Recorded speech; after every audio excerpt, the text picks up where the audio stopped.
Halo semuanya, di sini kami kelompok 3 yang beranggotakan saya, Intan Ayu Lestari dengan NIM 20130024 dan teman saya Nabila Alvinita dengan NIM 20130036 dan teman saya Septiah Mulyani dengan NIM 20130042.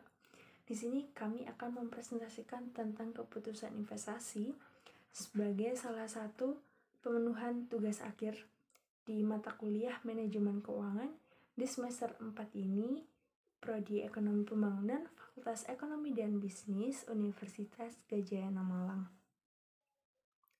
Langsung saja, pada pembahasan kali ini terdapat 5 poin. Yang pertama yaitu tentang pengertian keputusan investasi.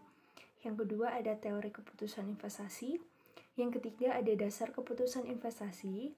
Yang keempat tentang cara pengambilan keputusan investasi. Dan yang kelima, faktor yang mempengaruhi keputusan investasi. Yang pertama tentang pengertian keputusan investasi, yakni adalah sebuah tindakan yang dilakukan oleh manajer keuangan dalam mengalokasikan sejumlah dana ke dalam bentuk investasi. Nah, dari keputusan ini, seorang investor akan mempertimbangkan dan mengharapkan laba untuk jangka panjangnya.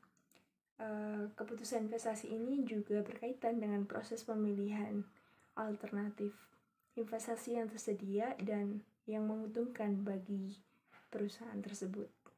Yang kedua tentang teori keputusan investasi. Teori keputusan investasi yang digunakan ini adalah signaling teori. Jadi teori asimetri informasi atau dikenal juga dengan teori sinyal atau signaling teori ini dikembangkan pada ilmu ekonomi dan keuangan yang dilandasi pemikiran bahwa orang dalam perusahaan pada umumnya itu memiliki informasi lebih baik tentang perusahaan dibandingkan dengan investor luar. Jadi pada umumnya manajer itu tidak begitu paham mengenai saham dan tingkat suku bunga yang akan datang, tetapi mereka tentu akan memahami dan mengetahui tentang prospek perusahaan untuk kedepannya. Baik, di sini saya akan melanjutkan presentasi dari saudari Intan. Menurut Brigham dan Hobson, isyarat atau signal adalah suatu tindakan yang diambil perusahaan untuk memberi petunjuk bagi investor tentang bagaimana manajemen memandang prospek perusahaan.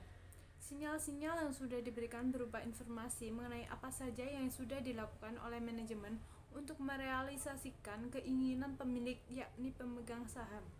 Informasi ini penting bagi para investor dan para pelaku bisnis karena informasi tersebut menyajikan keterangan, catatan, atau gambaran baik untuk keadaan masa lalu, saat ini, maupun masa depan bagi kelangsungan dan efeknya bagi perusahaan. Berikut pembahasan mengenai dasar keputusan investasi. Proses keputusan investasi adalah pemahaman hubungan antara return harapan dan resiko suatu investasi. Hubungan return resiko dan return harapan dari suatu investasi merupakan hubungan yang searah dan linear. Artinya, semakin besar return harapan, semakin besar pula tingkat resiko yang harus dipertimbangkan, atau bisa juga disebut sebagai dasar keputusan investasi. Return merupakan sebutan untuk keuntungan yang didapat dari menanam dana pada sebuah instrumen investasi. Sedangkan resiko merupakan sebutan untuk kerugian yang dialami oleh investor karena berbagai faktor. Jadi hubungan keduanya bersifat linear dan searah.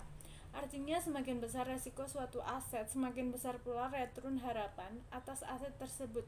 Demikian pula sebaliknya. Baik, saya Septiah Mulyani akan melanjutkan presentasi berikutnya. Yang berikutnya ada cara pengambilan keputusan investasi. Untuk yang pertama, pengambilan keputusan investasi itu ada penentu tujuan investasi. Pada tahap pertama ini, investor harus tahu apa tujuan mereka dalam berinvestasi.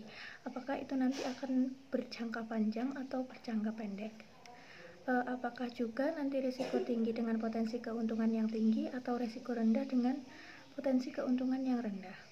Kemudian yang kedua ada tahap pengambilan keputusan penentuan kebijakan investasi. Tahap ini dimulai dengan penentuan keputusan alokasi aset atau asset allocation decision.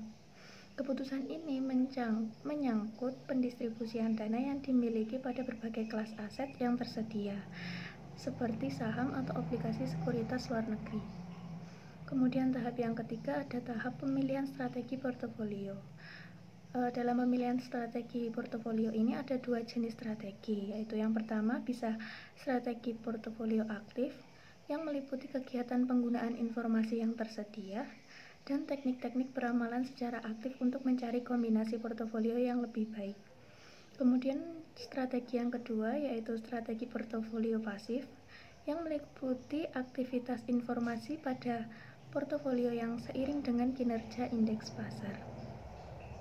Kemudian tahap yang keempat ada tahap pemilihan aset. Dalam tahap selanjutnya ini adalah tahap pemilihan aset-aset yang akan dimasukkan dalam portofolio. Tahap ini memerlukan pengevaluasian setiap sekuritas yang ingin dimasukkan dalam portofolio. Kemudian tahap yang kelima ada tahap pengukuran dan evaluasi kinerja portofolio. Tahap ini bisa dikatakan sebagai tahap final dan penentu atau tahap akhir apakah keputusan investasi sudah layak atau belum. Jika tahap pengukuran dan evaluasi kinerja telah dilewati dan ternyata hasilnya kurang baik, maka proses keputusan investasi harus dimulai lagi dari tahap pertama. Begitu pula seterusnya sampai dicapai keputusan investasi yang paling optimal. Berikutnya ada faktor yang mempengaruhi keputusan investasi. Menurut Lubis dan Sulam pada tahun 2016, terdapat faktor-faktor yang mempengaruhi investasi, antara lain yang pertama, tingkat bunga atau suku bunga. Tingkat bunga menentukan jenis-jenis investasi yang akan memberikan keuntungan kepada para pemilik modal atau investor. Yang kedua ada tingkat keuntungan investasi.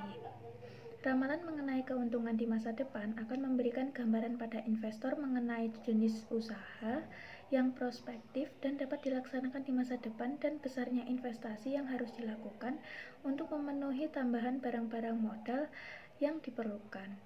Yang ketiga ada tingkat pendapatan nasional dan perubahan-perubahannya.